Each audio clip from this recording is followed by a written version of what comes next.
notre podcast. Tu démarres ton aventure entrepreneuriale. Rejoins-nous. On décrypte ensemble les bases du business, du marketing à la gestion de projet pour t'aider à poser les fondations de ton business. Pas besoin d'être un expert, juste l'envie d'apprendre et de grandir. Tu veux lancer ton propre business, mais tu ne sais pas où commencer. On te donne ici les clés pour passer de l'idée à l'action. Conseils pratiques, astuces et témoignages d'entrepreneurs, tout ce dont tu as besoin pour réussir. Tu as déjà tout pour réussir, ou tu as déjà réussi, mais tu veux aller plus loin. Ce podcast est fait pour toi. Découvre des stratégies pour dépasser tes limites, renforcer ta confiance et créer le business de tes rêves. Prépare-toi à un voyage de transformation personnelle et professionnelle. Bienvenue sur Level Up. Leave love.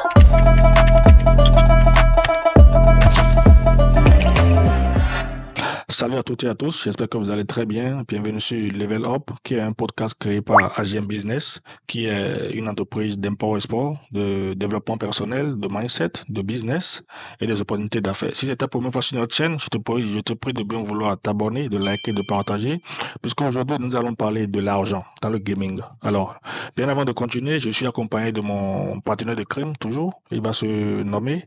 Et puis ensuite de cela, nous allons continuer avec les questions. Oui, bonsoir à tous les abonnés de la chaîne. J'espère que vous vous portez à merveille. Comme vous le savez déjà, moi c'est Adeshola et puis je suis ici avec mon frère, toujours dans notre podcast Level Up pour vous parler du gaming encore aujourd'hui. Mais aujourd'hui, nous allons aborder un sujet qui est beaucoup plus intéressant, si vous le voulez, qui est l'argent. Comment est-ce que ça gagne de l'argent dans le gaming? Combien est-ce que ça gagne? Surtout, combien est-ce que ça gagne? Donc, je vais le laisser continuer. D'accord, merci beaucoup. Et la première question, c'est ceci. Combien gagne vraiment un gamer professionnel? Ouais, ça c'est une question très très intéressante. Mais déjà, ça dépend beaucoup des endroits. Parce que ce que gagne un gamer professionnel ici aux USA n'est pas ce que gagne un gamer professionnel en France, encore moins ce que gagne celui qui est en Afrique, si vous voyez un peu.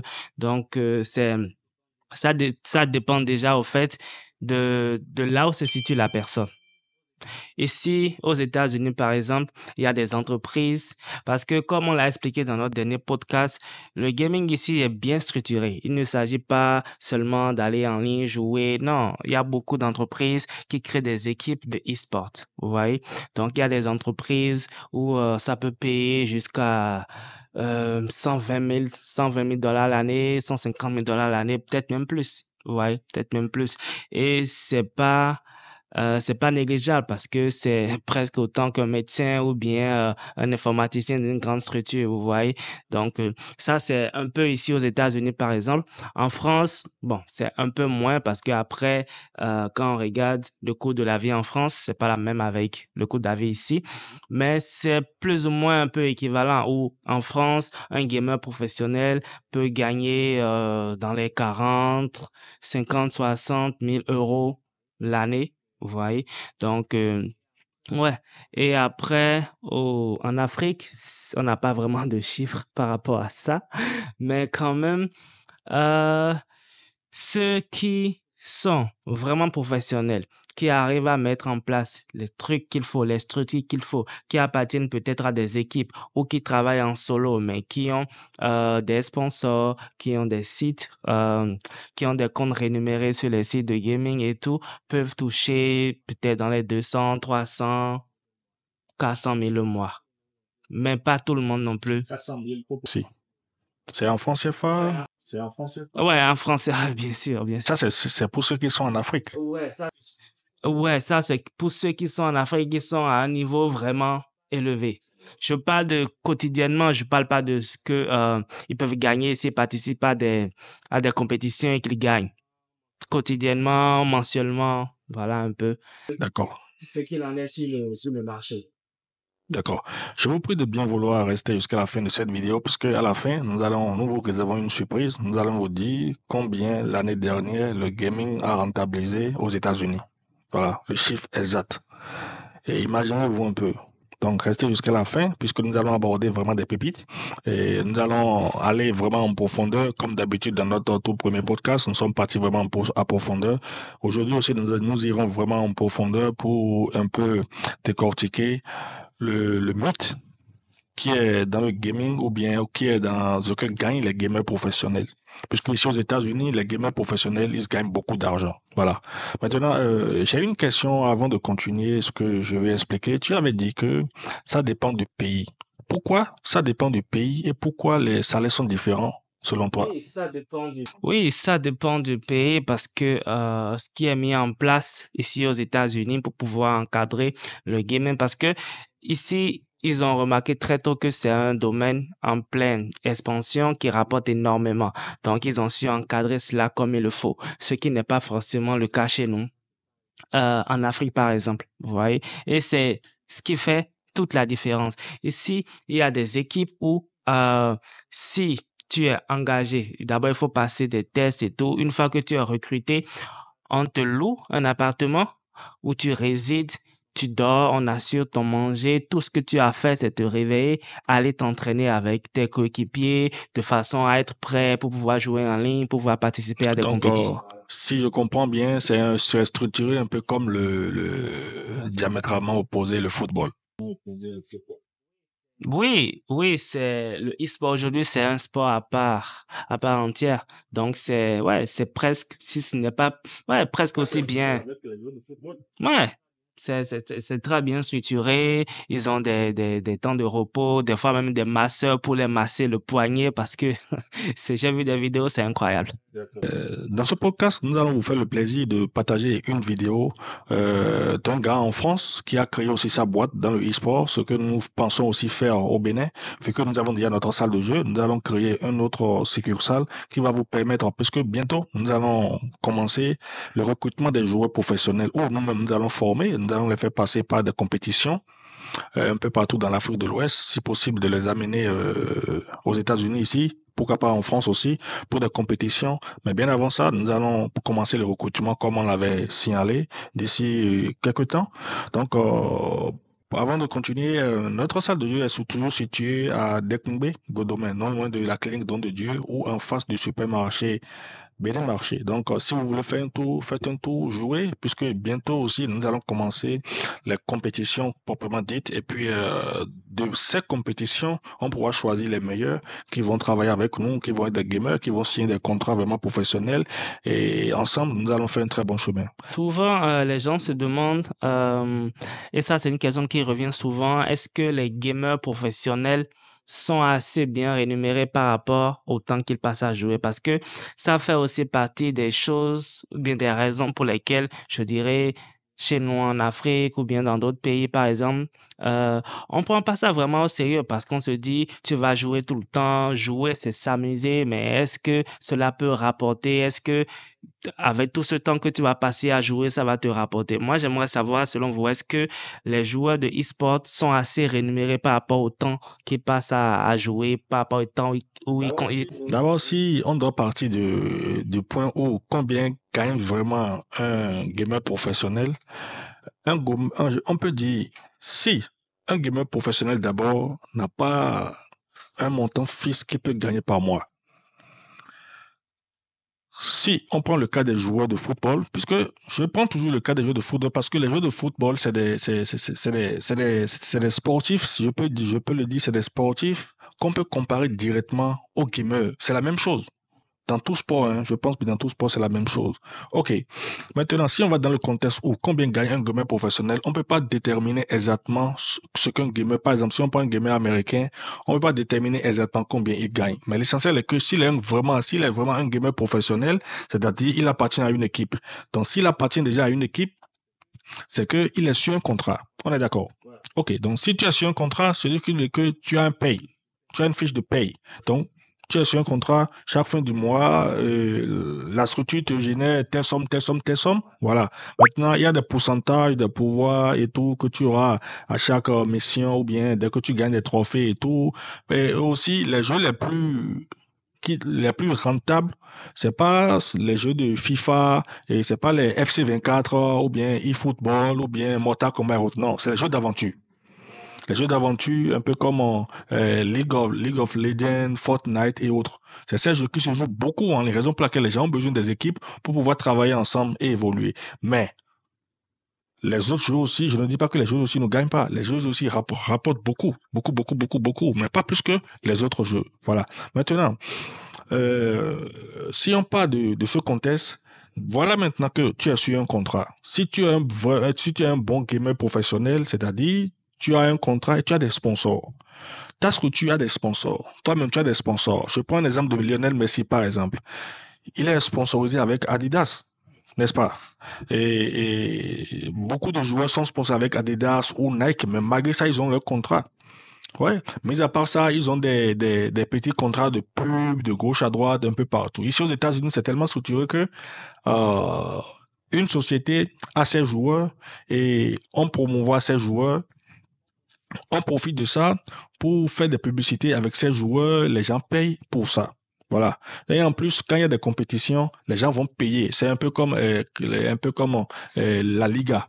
Pour aller regarder un match, tu dois payer. Donc ici aussi, ils ont créé des ligues. Aussi aux États-Unis, ils ont créé des ligues et bientôt, vous aurez les divisions de ces petites vidéos de ligues sur notre chaîne. Puis on y travaille pour pouvoir avoir le temps de partir, filmer et tout pour vous montrer que c'est du concret. Maintenant, quand c'est comme ça, tu gagnes sur ton contrat, tu gagnes sur les contrats de pub, les sponsors, ce qui veut dire que un gamer professionnel, on peut dire qu'aux États-Unis, peut gagner, je dis un truc de 30 000 dollars, 50 000 dollars, même plus que ça.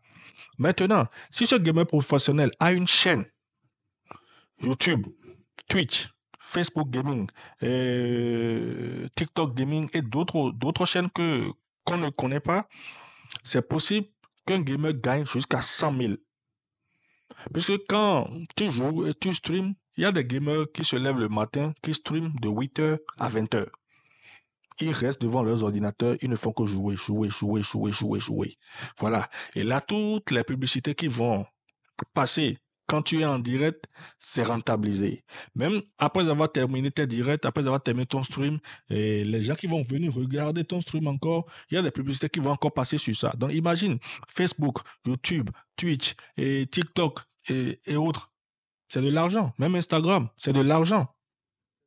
C'est de l'argent. Et déjà, si tu arrives déjà à avoir minimum 5 000 abonnés ou bien 10 000 abonnés, minimum de ces chaînes, chaque chaîne te génère minimum, je dis un truc banal, 5 000 dollars. Même plus que ça. Donc, ce qui veut que ici aux États-Unis, les gamers sont très bien rémunérés. Je dis bien très, très, très bien rémunérés. Et nous essayons de vouloir essayer de les copier et amener ce style de structuration au Bénin afin de faire profiter nos talents du Bénin.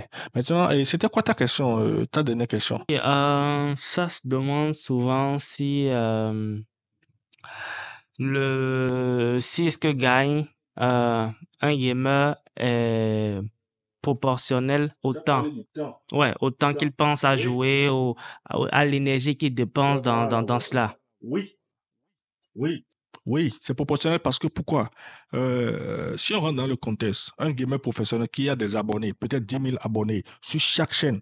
Bon, ok, si on prend juste YouTube, Twitch, Facebook et TikTok, 10 000, 10 000, 10 000, 10 000, 10 000 fois 4, ça fait 40 000 abonnés. Ok?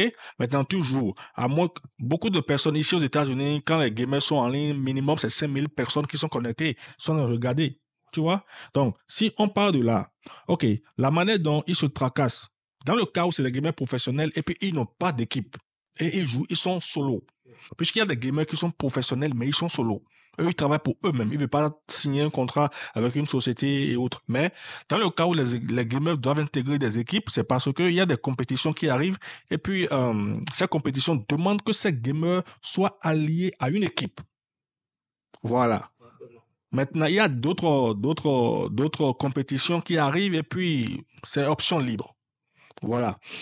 Maintenant, donc, on disait, si tu arrives à rentabiliser sur toutes ces chaînes, mais tu te fais de l'argent. Et 50, si tu te fais de l'argent, le temps que tu utilises, le temps que tu dépenses, l'énergie que tu dépenses, ça te fait rapporter. Mais ça, c'est quand tu es professionnel. C'est quand tu as de la visibilité. C'est quand on te connaît.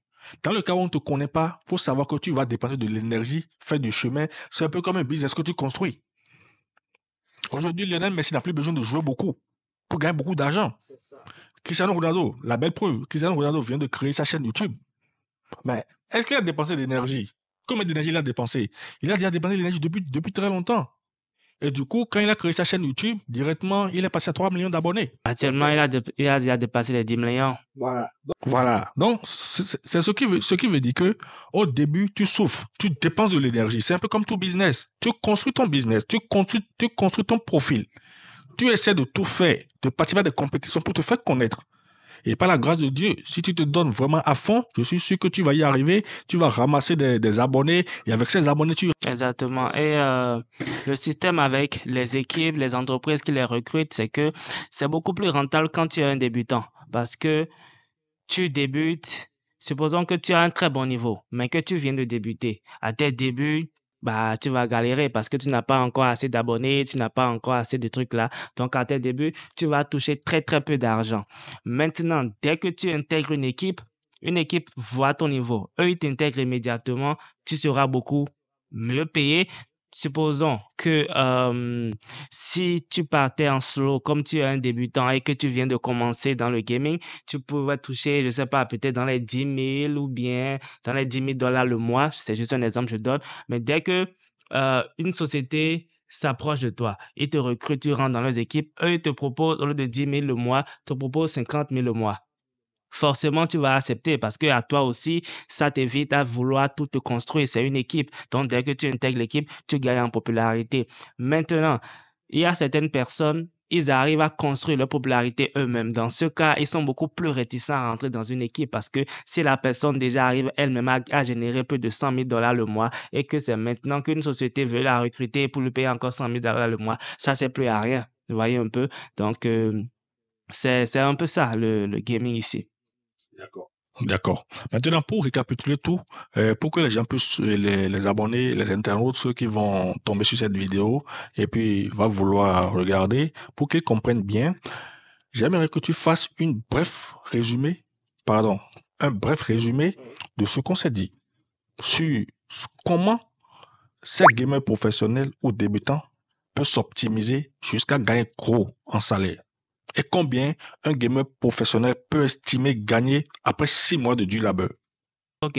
Donc, pour faire simple et pour résumer, on a dit que déjà, le salaire d'un gamer, c'est quelque chose qui peut varier déjà en fonction de sa position géographique. Ce que gagne un gamer ici en Amérique n'est pas ce que gagne un gamer en France ou en Europe, n'est pas ce que gagne un gamer en Afrique. Donc déjà, cela part de cette base. Un gamer qui travaille ici gagne beaucoup plus que celui qui est en Europe, qui gagne beaucoup plus que celui qui est en Afrique. Un gamer qui est ici, soit il est professionnel, mais il travaille à son propre compte, ou soit il peut faire partie d'une équipe. Voilà. Celui qui est à son propre compte a beaucoup plus de mal parce qu'il aura à tout gérer lui-même, il aura beaucoup plus de mal à tout confectionner lui-même, mais si au finish il y arrive, tout l'argent sera pour lui-même. Alors que si tu fais partie d'une équipe, ta chaîne YouTube, tel nombre de vues, les publicités, tout ça appartient à la société et la société te paye une somme fixe à la fin du mois. Parfois, à tes débuts, surtout, ça peut être bénéfique. Mais à la longue, tu peux te retrouver à générer plus d'argent. Mais la société va te payer la somme que vous avez convenue. Peut-être des augmentations au fil du temps. À part ça, on a aussi parlé du dur labeur. Du dur labeur, il faudra que la personne joue tout le temps.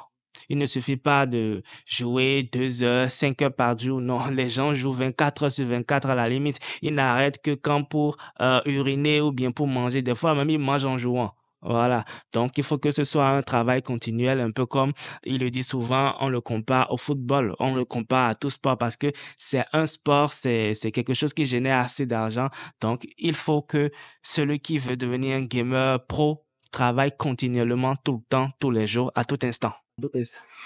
Mais la pépite est que, est-ce que tu sais que quelqu'un qui est en Afrique peut gagner comme un gamer qui est aux États-Unis? Si, mais est-ce que les gamers qui sont là-bas s'y intéressent autant? Ok, j'explique. Je donne comment ça peut se passer. La plupart des pays où le gaming est vraiment développé, il y a la France, il y a les États-Unis. D'abord, number one, c'est les États-Unis, puisque on peut même pas dire, on peut même dire que c'est pas les États-Unis. On peut dire le Japon. Voilà, on peut dire le Japon. Voilà, donc on peut dire le Japon en en second plan, on met les États-Unis, puisque les grands cash price aussi, ça se trouve au Japon et aussi aux États-Unis, et un peu à l'Arabie Saoudite et tout. Mais si on va prendre les pays qui sont bien développés, il y a les gamers. Bon, si tu es dans le pays, c'est déjà bon. Tu en profites du statut, de ce qui a été fait, de la structuration et tout. Voilà, maintenant, vu que toi, tu es en Afrique et tu as envie de gagner au moins, comme un gars qui joue en France ou bien qui joue aux États-Unis, le possible, c'est de savoir comment ces gars streament ici. C'est de savoir comment ces gars travaillent. Donc, tu dois tout faire pour dénicher un meilleur gamer pro des États-Unis ou de la France et tu vois comment il travaille. Tu vois comment il stream, tu vois quels sont les jeux auxquels il joue quand il est en ligne et comment il le fait. Voilà. Donc, toi-même, dans ce cas, tu commences par le copier étape par étape. Tu fais juste du copier-coller. Et tout ce que tu apportes de plus, c'est ton intelligence, ta manière de jouer, ta façon de jouer pour attirer les spectateurs, les internautes. Plus tu joues professionnellement, plus tu gagnes, plus tu déniches beaucoup de choses dans les jeux d'aventure, plus tu as de trucs là, plus tu as des abonnés qui vont te suivre et tout. Et le mieux aussi, c'est de vouloir participer à des compétitions que ces gamers professionnels y participent. Et tu as l'occasion peut-être de les rencontrer physiquement ou de les rencontrer en ligne. Et tu peux demander des matchs amicaux avec eux. Là, pour te faire connaître au moins à son public, à son audience, à lui. On se comprend. Voilà. Et une fois que tu arrives tu réussis à avoir ces matchs avec eux, au moins on te connaît. Toi, tu as ta chaîne. Beaucoup d'abonnés de l'autre côté vont venir vers toi, vont venir aussi vers toi, puisque tu as quelque chose aussi à donner en retour. Et comme ça, tu arrives à monétiser tes chaînes de gaming, et là, tu gagnes gros. C'est ça. Et avec un bon niveau, les entreprises ici ne seront pas du tout contre, pardon, à aller te chercher en Afrique, à te dire, viens, on signe un contrat avec toi, on t'héberge, on te fait ci, viens intégrer notre équipe au fait. C'est tout à fait possible. D'accord, ça marche. Maintenant, nous allons continuer avec voilà et en bref, combien peut gagner, une estimation quoi, de combien peut gagner un gamer professionnel aux États-Unis ou bien dans le monde entier, où que tu sois, tout dépend de là où tu es, de là où tu habites, et tout dépend de là où tu habites, et tout dépend des sponsors que tu as. Voilà, donc tout dépend de là où tu es, de ta localisation. Mais si tu es malin, tu vas beaucoup gagner en gaming. Voilà, puisque je connais sur Twitch, je connais des joueurs qui jouent aux jeux. Eux, ils ne jouent même pas aux jeux d'aventure comme les League of Legends, Rocket League ou bien Fortnite et autres. Pour eux, c'est FC24, FIFA et eFootball et le jeu, là, comment ça s'appelle? Mortal Kombat ou bien Street Fighter. Ces jeux aussi rapportent des abonnés. Voilà. Et ces gamers peuvent jouer, monter leurs vidéos et directement après les publier en ligne sur les différentes chaînes. Donc voilà. Maintenant, pour continuer, on a parlé de gamer pro. Et quand on parle de gamer pro, on pense rapidement aux hommes. Puisque dans le gaming, il n'y a pas assez de femmes. Selon toi, est-ce que les gamers, on va dire oui, les gamers féminines sont-elles aussi bien rémunérées que les hommes? Ou pour toi, c'est la même chose? Ouais, par rapport aux rémunérations dans le gaming, je ne pense pas qu'il y ait du sexisme comme on peut le découvrir dans les entreprises traditionnelles, je dirais, parce que déjà, il n'y a pas assez de gamers. Et ce qui est bien avec le gaming, comme on l'a expliqué depuis le début, c'est que c'est facile de travailler à son propre compte. Une femme qui travaille, qui stream, bon, YouTube va pas la payer moins parce que c'est une femme. Donc, je pense que sur ce point, il y en a pas assez. Ça, il faut le souligner quand même. Mais je ne pense pas que celles qui travaillent là-dedans sont moins rémunérées que les hommes simplement parce qu'ils sont des femmes. Je ne pense pas. D'accord. Aujourd'hui, si on prend le monde du football, comme je le dis, puisque j'aime bien prendre l'exemple qui est très palpable, les hommes sont plus rémunérés que les femmes. À cause de quoi? À cause du sponsoring. Puisque du côté des hommes, c'est quelque chose qui a été lancé il y a très longtemps. Pour les femmes, c'est lancé il y a même pas encore 10 ans en arrière. Tu vois? Donc, c'est les sponsors qui font le sport. Mais il y a une différence dans le monde du gaming, je peux vous dire que les hommes sont payés au même montant que les femmes. C'est-à-dire les femmes sont payées au même montant que les hommes. Si tu as le talent, tu sais jouer et tu apportes de la visibilité, tu seras payé au même niveau que les hommes. Et si tu es une femme et si tu tombes sur cette vidéo, tu es gameuse, nous t'encourageons. Et si tu habites au Bénin, on te prie de bien vouloir faire un tour à ton gaming club, puisque bientôt nous allons lancer vraiment les compétitions pour faire du recrutement de gamers. Et ces gamers vont vraiment participer à des compétitions, que ce soit en ligne, et que ce soit des compétitions physiques un peu partout en Afrique, en France, aux États-Unis, même au Japon. Voilà. Donc, le mieux, c'est de vous apprêter. Je rappelle que notre salle de jeu est située à Godomendekmbe, non loin de la clinique Don de Dieu, et qui fait face aussi au Bénin Marché en quittant PK14 pour le carrefour d'Ekmbe. On est au milieu. Donc voilà. Poursuivre ce que je disais, selon toi, c'est quoi l'impact social? Le e-sport contribue-t-il à réduire des stéréotypes liés aux jeux vidéo ou ça augmente? Je dirais que ça réduit. Ça réduit. Parce que il y a pas si longtemps, les jeux vidéo, surtout des jeux un peu comme GTA, où un homme peut sortir, peut voler une voiture, tirer sur des gens, tirer sur des policiers, a été un jeu assez diabolisé dans le sens où on se disait c'est pas bon pour la jeunesse, ça les donne un mauvais exemple et tout. Mais je pense qu'aujourd'hui, quand même, les mentalités ont beaucoup évolué par rapport à ça.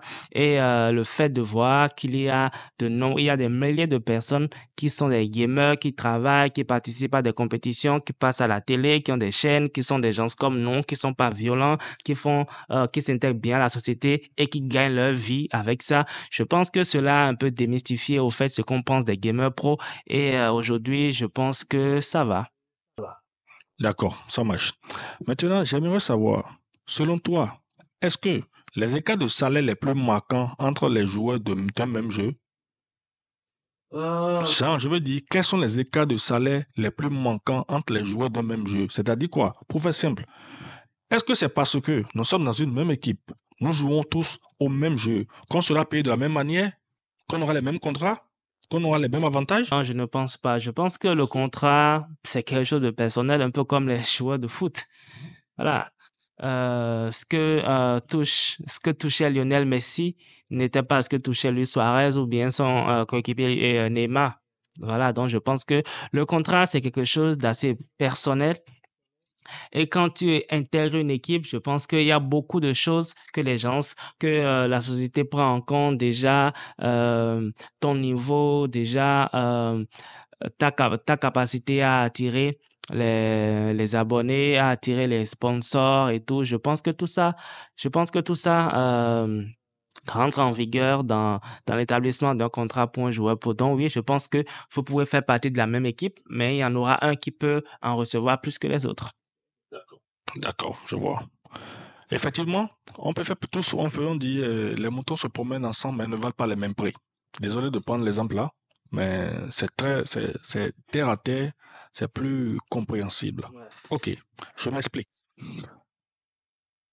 Quand on dit un gamer, c'est-à-dire c'est une personne qui est très talentueuse. Pardon, une personne qui est très talentueuse. Ok. Tu es très talentueuse, tu joues très bien, mais si, quand tu montes sur l'ordinateur ou sur le jeu, tu joues et puis tu n'arrives pas à rentabiliser à tes heures de jeu, mais ça ne sert à rien d'avoir le même contrat avec une personne qui joue, qui est aussi talentueux comme toi, mais qui joue et qui rentabilise plus que toi. C'est pas le cas. Voilà. Donc, dans ce cas, tout dépend de ce que tu amènes, tout dépend de du monde.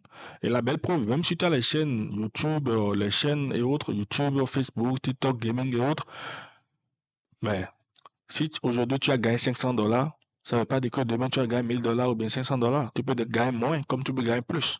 Ça dépend de l'effort que tu mets. Voilà, ça dépend quand tu joues, comment tu es rentable. C'est tout ça qu'on met en jeu pour savoir si tout dépend de ta visibilité au fait. Voilà, si supposons un instant, tu fais déjà partie d'une autre équipe, tu es connu, tout le monde te connaît et tout et tout et tout. Alors là, on peut essayer de voir maintenant le contrat. Le contrat et te payer moins comme plus. Je peux même citer le nom d'un meilleur que je ne sais pas si tu le connais qui est Faker. Lui, c'est un grand joueur de League of Legends. Je peux citer aussi comme Ninja. Il est connu sur Fortnite et ses streams. Il stream beaucoup Fortnite et trucs là. Mais à part ça, je peux citer aussi Bouga. Lui, c'est aussi un champion du monde en Fortnite. Voilà. Maintenant, si on rentre dans le domaine de la FIFA, de l'eFootball ou autre, ils sont beaucoup, ils sont beaucoup. Et on peut citer Mohamed, on peut citer Austin. Austin, j'ai même regardé une de ses vidéos la dernière fois. Et le mec, il est incroyablement fort. Il est incroyablement fort. On peut citer aussi Tekez. Maintenant, selon toi, combien le gaming a généré l'année dernière? D'après les recherches, combien le gaming a généré aux États-Unis l'année dernière? Pour l'année dernière, je pense que je vais devoir regarder en ligne, mais je sais que en 2022, le gaming a généré plus de 1,5 milliard de dollars. 1,5 milliard de Ouais, dollars. Ça, c'est uniquement en 2022 aux ouais. États-Unis. Donc, on peut faire du fois 1,50 en 2023 et du fois 2,50 en Oui, 2024 c'est possible vu que pour avoir c'est une vu estimation. que c'est un Et domaine. tu sais comment est réparti, c'est 1,5 million de dollars. 1 Un milliard, milliard, ouais. 1,5 milliard de Ouais. dollars. Non. Comment c'est réparti? Comment c'est réparti? C'est les structures qui ont gagné, c'est les compétitions, ou bien c'est les achats en ligne, Oh ou non, bien non, quoi? c'est Ou bien ça englobe tout. ouais, ça englobe les cash prizes dans les compétitions, dans les grandes compétitions, les compétitions qui sont quand même répertoriées dans les grandes compétitions, le salaire moyen des gamers dans le monde entier, c'est tout ça qui permet de faire une telle estimation. Alors, selon vous, d'après vos recherches et aussi vos connaissances dans le domaine, combien, et je pense que c'est la question que tout le monde attend dans ce podcast, combien aurait généré le gaming en 2023? Disons en 2023 parce que je vais pas dire 2024 parce que cette année n'est pas encore terminée. Sur quel marché? Marché américain, marché Pour français restreindre ou... les calculs, disons sur le marché américain. Ouais, bien, nous vivons aux États-Unis, donc le mieux. Je pense qu'ils ne sont pas prêts pour entendre ça. Hein. C'est combien? C'est si énorme? C'est très énorme. Hein. On est à combien? 10 milliards, 20 milliards, 50 milliards? C'est très peu, c'est très peu. Les gars sont en train de mettre le level high. Bon, selon American Gaming Association, le revenu de l'année 2023, l'industrie du gaming a généré 106 milliards de dollars. Toutes catégories confondues dans le gaming. Ça a généré 106 milliards de dollars. Je parle des streaming en ligne, la conception des jeux, la vente des jeux, l'achat des jeux. 106 milliards de dollars. 106 milliards de dollars. Juste aux États-Unis. Mais si on va au Japon, ça c'est la totale. Si on va en Chine, c'est la totale. Puisqu'il y a encore plus de gamers au Japon que chez nous. Ce sont des fêlés des jeux vidéo. Voilà. Wow. Je pense que l'Afrique a tout ça. je pense que mondialement, ce chiffre devrait dépasser les 300 milliards. Hein. 300 Ça milliards, devrait. Si les États-Unis arrivent déjà à atteindre 106 milliards de dollars, mais on dirait que le Japon peut atteindre aussi plus que ça. Ça ou bien plus que ça. Voilà, la Chine aussi, plus que ça ou bien ça. Donc, imagine la France, les Émirats Arabes Unis, puisque eux aussi sont dans le gaming. Et les Indiens aussi sont dans le gaming. La plupart des jeux d'aventure, ils sont les number one. Faut pas oublier aussi l'Angleterre. Ils sont aussi dans le gaming. L'Occident est dans le gaming. Et c'est un business qui rapporte beaucoup. Ça rapporte beaucoup quand c'est structuré.